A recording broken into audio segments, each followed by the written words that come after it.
Good afternoon, everybody. Seems like most of you guys are here. And thank you for taking the time. Let me get started. So, throughout his entire career, in business, reality TV, and politics, Donald Trump has had one and only one play: bullying his opponents into silence. He did it as a failed casino owner who bankrupted his properties and screwed over his contractors. He did it as a reality TV host known for firing people. And he's done it as president who tries every day to intimidate people with no regards for the rights or well-being of the American people. I'll say this for the guy: while he's never seemed to do much else right, for most of Donald Trump's career, bullying people has worked out for him. But not now. Because I won't let it happen. The American people won't let it happen. President Trump is trying to silence me, threatening to kill me for saying what is true. And he sent his Secretary of Defense after me. And it's not going to work. Here's how we got here. A week and a half ago, Senator Slotkin and I, along with others who also served in the military and the intelligence communities, we released a video with a simple message to service members that they must refuse illegal orders. Nothing was controversial about that. Everyone must follow the law. No one may break the law. This is pretty basic stuff. Seeing that video, here's how any other president would have responded. They would have said two words: of course. But that's not how this president responded. We've become so accustomed to Donald Trump's behavior that it is worth emphasizing. The President of the United States said that 2 U.S. senators and 4 members of the House of Representatives should be arrested, hanged, executed for something we said, for something that is true. My family knows the cost of political violence. My wife, Gabby, was shot in the head and nearly died while speaking with her constituents. The president should understand this too. He has been the target of political violence himself. The Speaker of the Minnesota House of Representatives, Melissa Hortman, and her husband were murdered in their home this year. The Governor of Pennsylvania, Josh Shapiro, had his house firebombed this year. Then Charlie Kirk was assassinated at Utah Valley University, a place I visited just a few weeks ago with Republican Senator John Curtis. Faced with a wave like this, every other president we have ever had in the history of this nation would have tried to heal the country. But we all know Donald Trump. He uses every single opportunity to divide us. And that's dangerous. The president's words carry tremendous weight. People listen to him. And he knows that. And that's exactly why he does what he does. He makes these threats to silence people. And if that doesn't work, he abuses his power to intimidate people. And with the consent of Republicans in the United States Senate, he has surrounded himself with people like the Secretary of Defense, Pete Hegseth, who will do whatever he says with no question, no matter what. Trump and Hegseth, they care more about publicity than they do about the rule of law. That's how I ended up finding out via a tweet that the Secretary of Defense was ordering an investigation into me. The same Secretary of Defense who has, from the moment he was nominated, has been historically unqualified for this position. The same Secretary of Defense who is reported to have ordered a second strike to kill shipwreck survivors in the Caribbean. If there is anyone who needs to answer questions in public and under oath, it is Pete Hegseth. It's a dangerous moment for the United States of America when the president and his loyalists use every lever of power to silence United States senators for speaking up. But we all know that this isn't about me, and it's not about the others in that video. They're trying to send a message to retired service members, to government employees, to members of the military, to elected officials, and to all Americans who are thinking about speaking up. You better keep your mouth shut or else. This has been a singular focus of President Trump's second term. Not addressing costs, not creating jobs, intimidating people, and going after the people he views as his political opponents. He's done it to companies.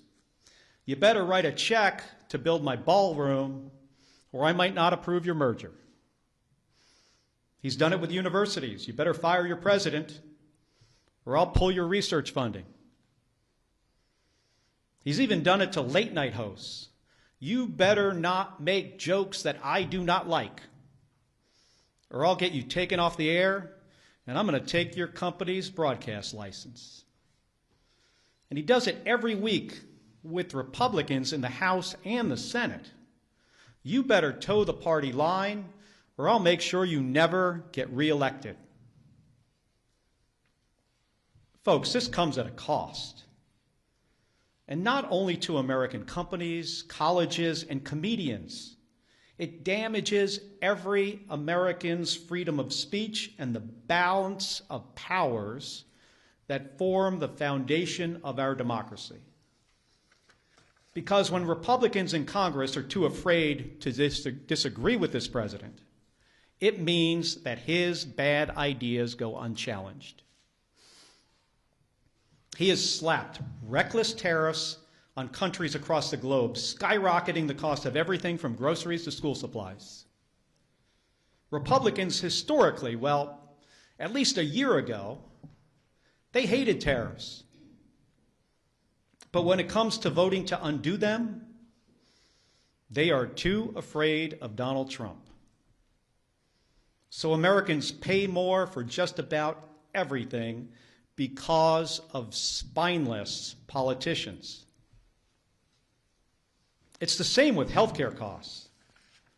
There are Republicans in the House and the Senate who really want to do something to prevent these healthcare premiums from spiking for millions of Americans. The solutions are simple, but President Trump says he doesn't want to, so nothing happens. Nothing except a government shutdown. It goes on and on. The president has gone too far. Everybody needs to wake up. The occupant of the Oval Office is ignorant to the Constitution and has no regard for the rule of law. Trying to silence me, in proposing to court-martial me, in threatening to kill me, for fighting back when our democracy demands that we must fight back. President Trump has crossed the line. And this time, it's not going to work. I will not be intimidated by this president. I am not going to be silenced by this president or the people around him, because I've given too much in service to this country to back down to this guy. In 1991, when Donald Trump was driving the Taj Mahal casino into bankruptcy, I was getting shot at over Iraq and Kuwait. In 2001, after Donald Trump said that the collapse of the Twin Towers meant he now owned the tallest skyscraper in Manhattan, I was carrying flags honoring 9/11 victims into space on a rocket ship. In 2003, when Donald Trump was writing birthday greetings to the monster Jeffrey Epstein, I was the first on the scene to recover the bodies of my fellow astronauts who died when Space Shuttle Columbia exploded during re-entry.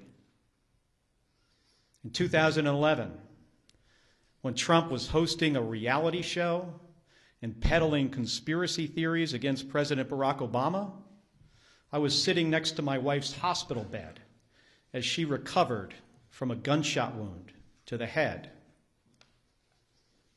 My point is this: I've been through a lot worse in service to my country. The president and Pete Hegseth are not going to silence me. They aren't going to keep me from speaking out, and they're not going to keep me from doing my job. Enough of the bullying, enough of the intimidation, enough of the threats, enough of your nonsense. Doesn't help anyone in our country afford their groceries or pay their medical bills. And it erodes the rights of every American. My job is to fight for them, to stand up for the Constitution, and nothing is going to stop me from doing my job. Thank you, and I'll take some questions. Hold on a second. Give me that folder there. Just sit this down here. Can you, well, I know it's Manu from CNN, but for everybody, just starting with you, just say who you are, you know, what station. The White House said today that Admiral Bradley gave the order for that second strike on the Venezuelan boat. They also said this was a lawful strike. Yesterday you said the second strike could be a war crime. Do you think that Bradley committed a war crime? Let me just start, Manu, by saying that there needs to be an investigation. We need to pull some of these members of DOD and the military into the armed services committees in the House and the Senate. You know, that's what the White House is saying. I hope what has been reported is not accurate. I revere members of the United States Navy, especially special operators, Navy SEALs. These are the most highly trained, you know, individuals in our military. I have deep, deep respect for them. So I hope what we are hearing is not accurate. I will say, though, you know, as somebody who has sunk 2 ships myself, that folks in the military need to understand, you know, the law of the sea, the Geneva Conventions, what the law says. And I'm concerned that if there were, in fact, as reported, you know, survivors clinging to a damaged vessel, that could be, you know, over a line. I hope it's not the case. I truly do. Should Admiral Bradley resisted that order? Again, I am, you know, not sure of all the facts yet. I don't want to prejudge before we have all the information. I think it's important for there to be an investigation. The inspectors general of DOD needs to investigate this. Unfortunately, an unqualified Secretary of Defense fired a bunch of them. and got rid of a bunch of lawyers. I mean, Pete Hegseth, do I have a lot of confidence in DOD? Well, hopefully we have, inspectors general there that will be doing an impartial investigation. I think we should wait for the results of those investigations. Regarding this press conference and the investigation into your actions, have you spoken with DOD or DOJ or anyone? Have there been any conversations, any interviews yet? Like I said in my remarks, I was notified of a potential court-martial through a tweet by the Secretary of Defense. I mean, think about that for a second. How ludicrous is that? That's the only notification that we have received to date. And I think that says a lot about who Pete Hegseth is and what he cares about. He doesn't care about the law. He doesn't care about process. He doesn't care about accountability. He cares about views on his Twitter account. And that's a big problem. I mean, I want to ask you guys this question. Have you ever in the history of our country seen a less qualified or less professional Secretary of Defense? I cannot think of one.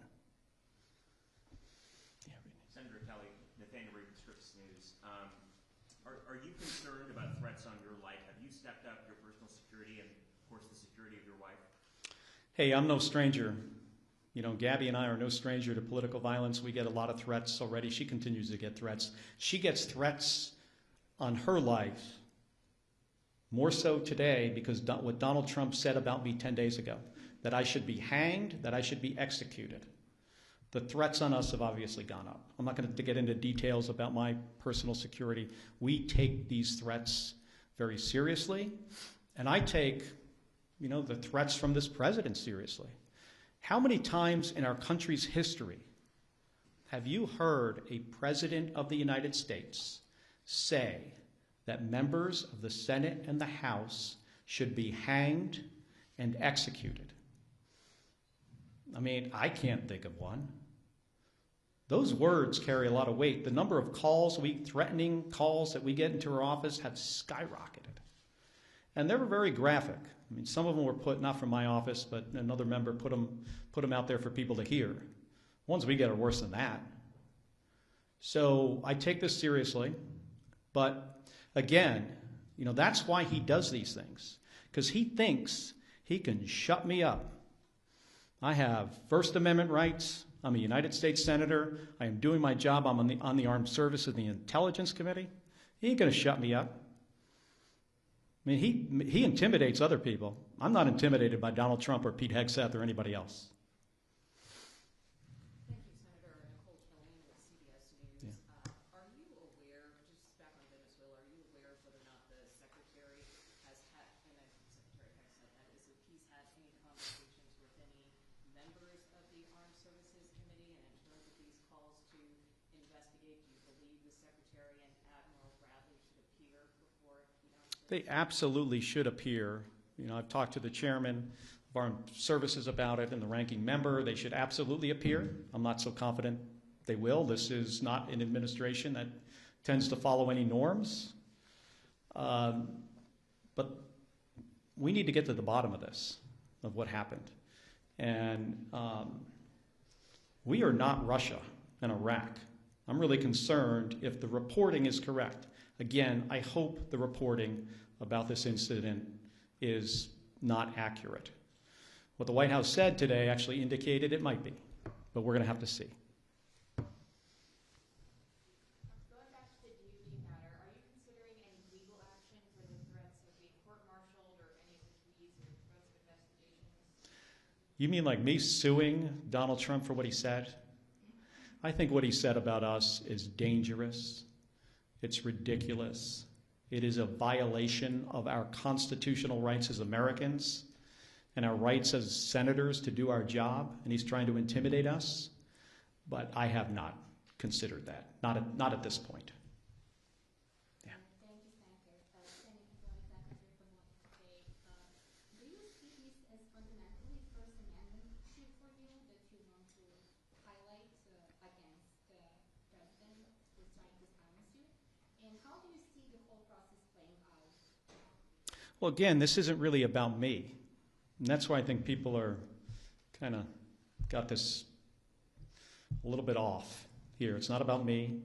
It's not about the other 5 members in the video. It's not about Alyssa Slotkin, Chris DeLuzio, Chrissy Houlihan, Jason Crow, Maggie Goodlander. It's not about us. This is about a president who doesn't want anybody to say anything that he does not like. I don't think he understands the Constitution. I'm serious about this. I think he is ignorant to the Constitution and the rule of law. And he just wants to silence us, and it starts with us. And that's one of the reasons people say, well, why wouldn't you just back off? Because this isn't about me. This is about what he will do next. Who's he going to go after next? Which service member? Which government employee? Which citizen who decides to say something that this president doesn't like? And then he goes after them, in my case with the Secretary of Defense. Who knows what's next? With the Attorney General? I mean, this DOJ has been just, attacking people for all kinds of stuff. And what's next? Our First Amendment rights? Ain't happening. Noah Robertson, The Washington Post. Can you tell us anything more about the FBI's involvement in the inquiry into you and the other lawmakers who appeared in the video? Have you scheduled an interview with them? We haven't heard all that much. We got notified. I think the better question is, what is their motivation? Like, did this come from the FBI? Do you guys think the FBI? They went into their meeting that morning and said, of all the stuff that's going on in the country right now, we got to get right on top of this. These guys said something the president didn't like, and now we've got to do something about it. Or do you think it's possible that the president told his FBI director to tell the FBI agents to reach out to these guys? So I think this is a good question for you. All of you in here should be asking the FBI those questions. I don't have the answers to them. Yeah. Can you tell us anything more about the Senate Armed Services Committee's inquiry into the September 2nd strike? The nature of the request for information submitted, what information has been sent back from DOD so far in your conversations with the chairman? Well, we had a brief on the first 3 strikes, and I have said this, before 10 days ago, that they're tying themselves in knots trying to explain why this entire operation is legal. And I imagine eventually, I hope you have an opportunity to see the legal argument that they made to do this. It's important for the American people to see it. We have to get folks before the committee. And, that process might take a little while. But I ultimately think we're going to get to the bottom of this. And again, if what seems to happen actually happened, I'm really worried about our service members. I was talking about this from the beginning of this operation, that the thing that I am most concerned about is the very difficult situations that this Secretary of Defense is going to put service members into. And it's because this guy is so unqualified for the job. I mean, think about this. He runs around on a stage talking about lethality and warrior ethos and killing people. We have the most competent, capable military this planet has ever seen by far. That's not the message that needs to come from the Secretary of Defense. The message should be about what's our mission and accountability and the rule of law and training. And let me make sure you're equipped to do really hard jobs. Let me give you all the tools you need to do something that often is an impossible mission. And instead, he runs around on a stage like he's a 12-year-old playing Army. And it is ridiculous. It is embarrassing. And I can't imagine what our allies think of looking at that guy in this job, one of the most important jobs in our country. In my view, after the President of the United States, it is the next most important job. He is in the National Command Authority for Nuclear Weapons. And last night, he's putting out on the internet turtles with rocket-propelled grenades. Have you seen this? This is the Secretary of Defense. This is not a serious person. He should have been fired after Signalgate. And then every single day after that.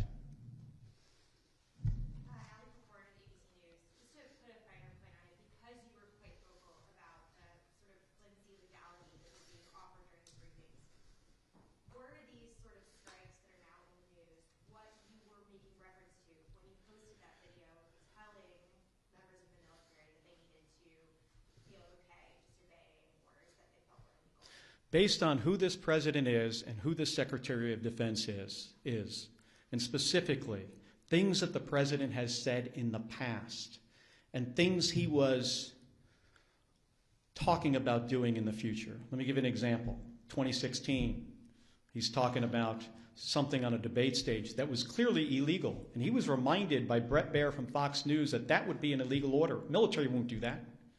You know what the president's response was to that? The military will not refuse my orders, implying that even if they are illegal, they will not refuse them. He's also talked about shooting protesters in the legs. Then he's talking about deploying more troops to American cities and using those cities as training grounds. Do you know what that means? That means using the American people for the military to train on. So we were looking forward to try to head something off at the pass that could have been really, really bad. So it wasn't about this specific thing. Yeah. Jennifer Schott with State's Newsroom. The NDAA conference report is set to come out later this week, over the weekend, early next week. In addition to that, you all have not yet conferenced out the defense appropriations bill for the current fiscal year. Do you see either of those as options for you and other lawmakers concerned about the Defense Department, the actions in Venezuela, and other situations to address those legislatively in either the NDAA or defense appropriations? Well, I think it could be if we could get bipartisan support to do something like that. Sure. That's sometimes challenging. Because, remember, my Republican colleagues, not all of them, but most of them, are fearful of this president. They do not want to cross him. They see what just happened to me. I said something that he did not like, and he said, I will be hanged, executed, prosecuted. He doesn't even have the order right. Yeah. Michael Schnell with NS Now. You mentioned earlier that the video was meant to tell service members something that's already law, that they're not required to obey, to act on legal orders. Since it already is the law, and presumably service members are aware of the law, why did the six of you guys feel it was necessary to make the video in the first place? Well, I think it's good for people to get a reminder. And we wanted to show that we had their back and we understood the situation they were in. Pretty simple. And we said something that is in the Uniform Code of Military Justice.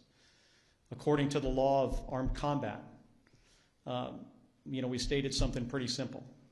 Every service member doesn't hear these reminders as frequently as other service members. So we felt it was important to say under the circumstances. Right here. I'll come to you next. Yeah. Thank you, Senator. Joe Capelletti with the Associated Press. When you participated in the video, did you expect that the president would respond? Is that part of your expectation? We did a video before that he did not respond to. I was really surprised that he responded at all. And I thought if he was going to respond, it's what I just said when I gave my remarks. I thought he would have said, of course, members of the military shouldn't follow illegal orders. So when he said, I was sitting in the skiff next to Alyssa Slotkin, by the way, when somebody comes in with a little piece of paper and it says, I could see what it said on it as it was handed to her, President just called for your execution. She leaves the room. 5 minutes later, she comes back. She says to me, he's called for your execution too. That was not the response we expected. Lisa from PBS. Two questions. As you say, you're still gathering the facts. Still not clear exactly what happened here. But if the did issue an order to kill people after on the second strike like this.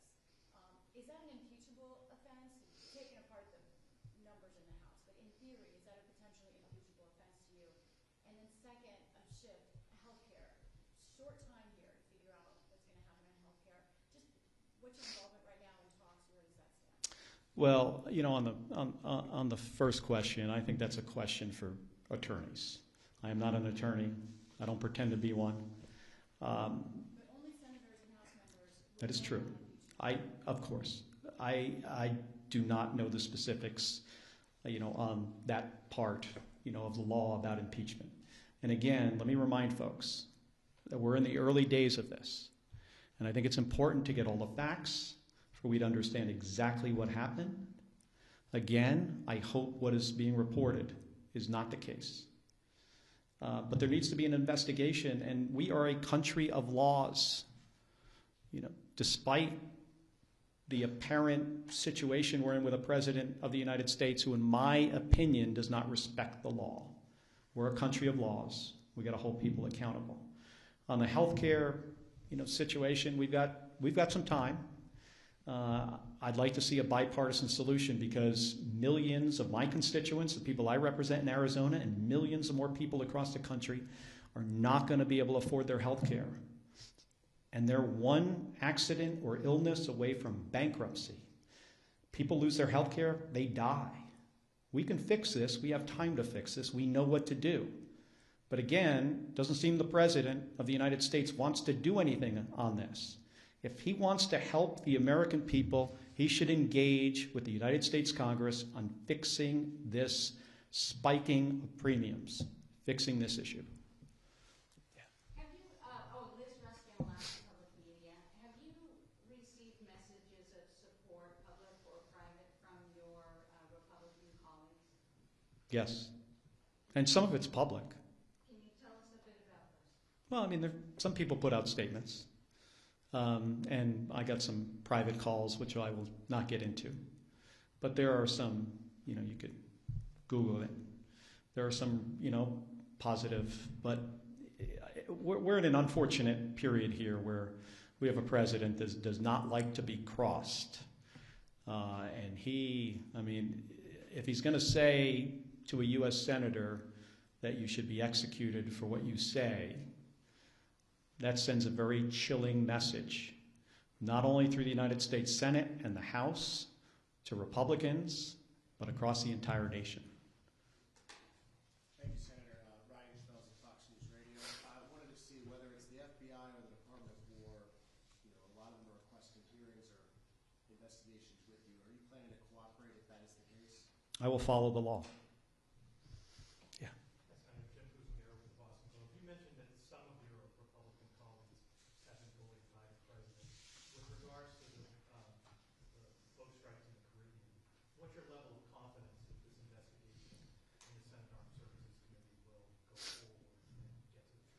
I have confidence, tremendous confidence in the chairman of the Armed Services Committee, Roger Wicker, senator from Mississippi, and the ranking member, Jack Reed. And I've spoken to him about this, and I know he's going to try to do a thorough job. Where I don't have a lot of confidence is in the Secretary of Defense and what he has done to this department, firing JAG officers, firing inspectors general. He's decimated it. Firing people in the leadership of DOD just because of the color of their skin or if they were a woman. So I have about zero confidence in the Secretary of Defense. I have tremendous confidence in the chairman of the Armed Services Committee.